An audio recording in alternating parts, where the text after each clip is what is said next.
অনেক ব্যস্ত আমরা। এই দুনিয়ার পুরো জীবনটা এটা হচ্ছে লালসাময় একটা জীবন, লোভ, মরিচিকা, মায়াজাল। এই মায়াজালে আমরা আটকে আছি, ফলে মৃত্যুর কথা আমরা ভুলে গিয়েছি। পাগলের মতো ছুটছি, আরো টাকা লাগবে, আরো খ্যাতি লাগবে, আরো যশ লাগবে, আরো দাপট লাগবে। আমার এত টাকা দিয়ে কি হবে? এত সম্পদ দিয়ে কি হবে? এত ব্যস্ততা দিয়ে কি হবে তোমার? স্টপ, থামুন, অনেক হয়েছে। আম্মা থামুন, take a rest, take a breath and think about death. Think that you have to go back to your Lord. একটু বসেন না, একটু ভাবেন যে আমাকে চলে যেতে হবে, চলে যেতে হবে। এই কোলাহল, এই ব্যস্ততা, এগুলো থাকবে, থাকবো না আমি। সাইয়েদনা ওমর ফারুক বলেছেন, মুতু ক্বাবলা আন তামুতু, মরার আগে একবার মরো।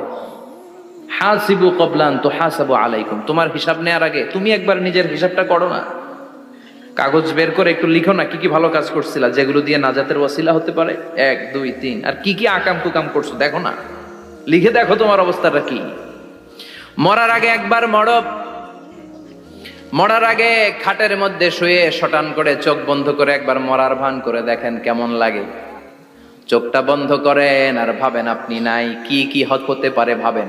আপনার ছেলে মেয়েরা কান্না জুড়ে দিবে, আপনার প্রাণের স্ত্রী বিলাপ শুরু করে দিবে, বন্ধু বান্ধবের চিৎকার আর মাতম, স্থানীয় এলাকার মসজিদে ঘোষণা, অমুক এলাকার নিবাসী অমুক ভাই অমুকের ছেলে অমুক দুনিয়ায় নাই।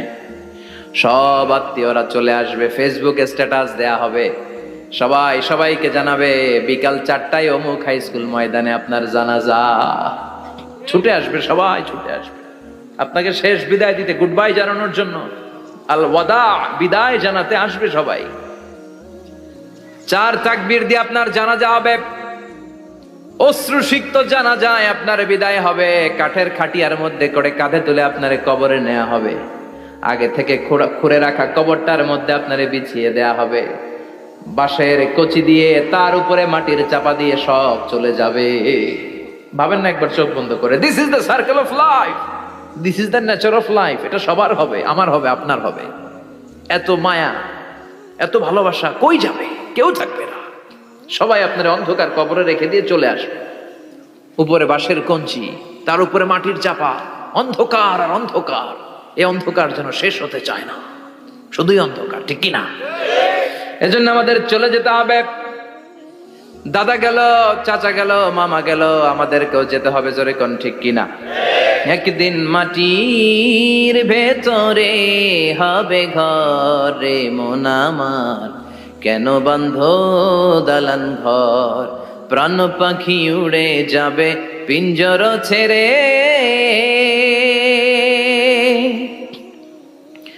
ধরা ধামে সবই রবে, তুমি যাবে চলে। বন্ধু বান্ধব যত, মাতা পিতা দ্বারা সুত, সবই হবে তোমার পরে। মন আমার কেন বান্ধ দালান ঘর, একদিন মাটির ভেতরে হবে ঘরে মন আমার, কেন বান্ধ দালান ঘর, ঠিক কিনা? সব পরে থাকবে, চলে যেতে হবে আমাদেরকে। এজন্য আখিরাতের কথা যেন আমাদের স্মরণ হয়। বিশ্বনবী বলতেন, নাহাইতুকুমান জিয়ারাতিল কবুর, আমি তোমাদেরকে কবর জিয়ারত করতে আগে নিষেধ করতাম, কিন্তু এখন নিষেধাজ্ঞা প্রত্যাহার করে নিলাম। এখন সব সময় তোমরা কবরের সামনে যাবা আর জিয়ারত করবা। একটু গেলে আখিরাতের কথাটা স্মরণ হবে। ওখানে ছোট শিশুরা শুয়ে আছে, কিশোর যুবকরা আছে, আপনার মতো তাগড়া যুবক মুরব্বীরা আছে। এরা এই এলাকায় থাকতো, এরা আকাশ থেকে নেমে আসে না, এই এলাকার সন্তান আজ নাই। একটা সার্টেন পিরিয়ড শেষে আপনিও থাকবেন না। This is the nature of life, this is the circle of life. ছোট্ট শিশু হয়ে এসেছিলেন, শৈশব, কৈশোর, যৌবন, প্রৌঢ়ত্ব। আগে ছিলেন সিঙ্গেল, বিয়ে করে হয়ে গেলেন ডবল। এরপরে আল্লাহ আপনাকে একটা মেয়ে দিল, এরপরে মেয়েকে বিয়ে দিয়ে শ্বশুর হলেন, এরপরে ওই মেয়ের ঘরে সন্তান হতে নানা হলেন। আর কতদিন? অনেক দিন হলো তো, অনেক লম্বা সময় পেয়েছেন আপনি। Think about that. এবার যাওয়ার কথা ভাবেন, আখিরাতের সামানের কথা ভাবেন, ফিরে যেতে হবে। কি শক্তিশালী যুবক, বার্ধক্য চলে আসলে লাঠি ছাড়া চলতে পারে না। কুচকুচে কালো দাড়ি সাদা হয়ে যায়, দাড়ির শুভ্রতা, বয়সের ভার, রং ধরা যৌবন জং ধরে শেষ, ঠিক কি না? This is the circle of life. যুবক ভাইরা, এটাই জীবন, চলে যেতে হবে, কেউ থাকতে পারবে না, ঠিক কিনা? এটা রিমাইন্ডার আল্লাহ এই সূরার ভেতরে দিয়েছেন যে তোমাদেরকে ফিরে যেতে হবে, এই লোভ লালসা ছেড়ে দাও। রব্বুল আলামিন বলেন, আলহাকুমুত তাকাসুর হাত্তা যুরতুমুল মাকাবির। ও গোলাম, দুনিয়ার সম্পদ, লোভ লালসা তোদেরকে পাগল বানিয়ে দিয়েছে। এই লোভ পাগলামি কোনোদিন তোদের থামবে না যতদিন না তোরা কবরে ঢুকবি, ঠিক কিনা? কার কথা? আল্লাহ বললেন, দুনিয়ার সম্পদ আর লোভ আর মোহে তোমরা গাফেল হয়ে গিয়েছো। আখিরাতের কথা বেমালুম তোমরা ভুলে গিয়েছো, কিন্তু আখিরাতে তোমাদের যেতেই হবে, কবরের বাড়িতে তোমাদের ঢুকতেই হবে, ঠিক কিনা? যেতেই হবে, আমরা ভুলে যাই। আলহাকুমুত তাকাসুর, অতিরিক্ত পাওয়ার লোভ, বেশি বেশি খাওয়ার লোভ, বেশি বেশি জমানোর লোভ মানুষকে গাফেল বানিয়ে দিয়েছে। এটা মানুষের স্বভাব, আরো চাই আরো চাই, এই স্বভাবটা আছে না নাই?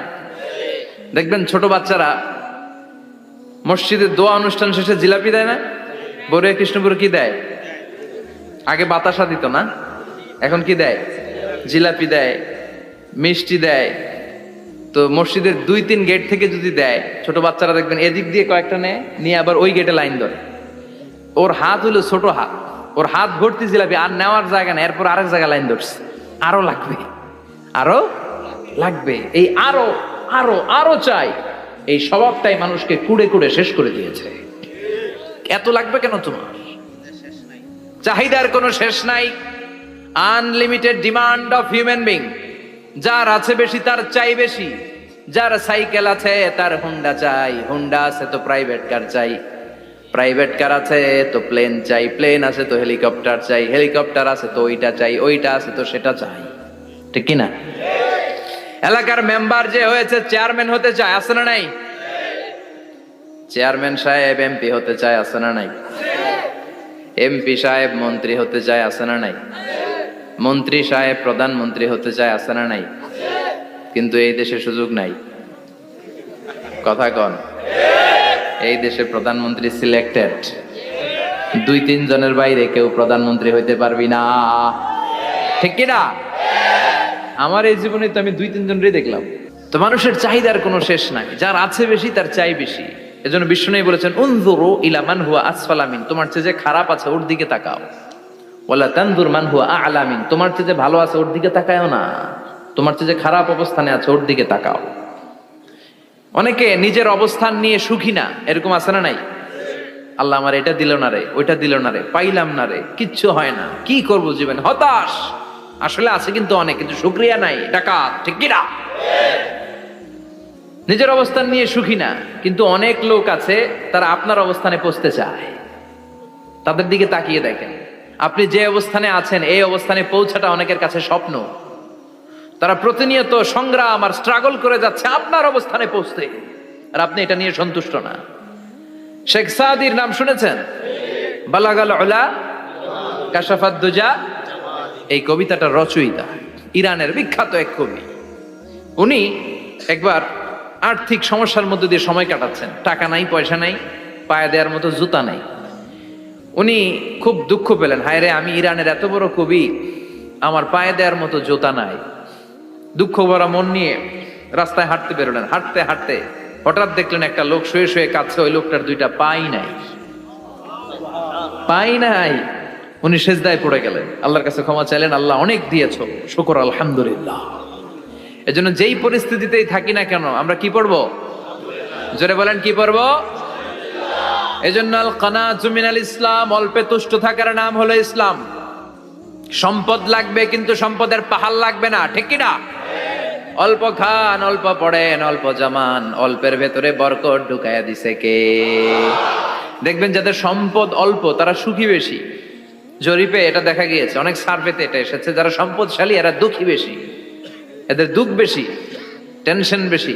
খুব স্বাভাবিক, টাকা যার বেশি রোগ তার বেশি, টাকা যার বেশি টেনশন তার বেশি, টাকা যার বেশি ঘরে শান্তি তার কম, আছে না নাই?